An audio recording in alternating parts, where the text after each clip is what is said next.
Apprendre les secrets des gâteaux à la française, c'est l'objectif des étudiants américains venus faire une formation de 8 semaines à l'École nationale supérieure de pâtisserie. Dans le monde entier, la France est renommée pour cette spécialité et c'est à Yssingeaux, au fin fond de la Haute-Loire, que viennent se former ces jeunes Américains. On idéalise la pâtisserie française en Amérique. Alors quand j'ai dit à ma famille que j'allais en France pour la pâtisserie, ils m'ont dit « Waouh, tu ne peux pas trouver meilleur endroit pour ça ». J'espère que je connaîtrai mieux la technique française et que je pourrai me dire « je suis allée en France, j'ai appris des chefs français », plutôt que de rester aux États-Unis à idéaliser la technique française sans vraiment l'utiliser ni m'y mettre concrètement. L'école dispose de 6 laboratoires, certains apprennent à faire de la pâte à choux, d'autres un crumble aux noisettes. Ils peuvent suivre ces cours grâce à un programme d'échange avec leur université.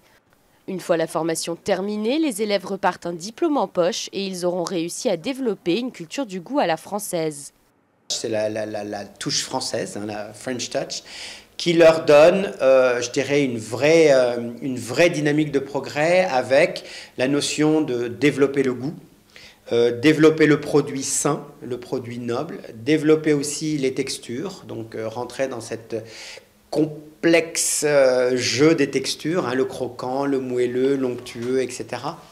Cette école propose aussi des CAP de reconversion à des personnes entre 20 et 50 ans qui souhaitent se réorienter vers la pâtisserie. Ce secteur est voué à un bel avenir.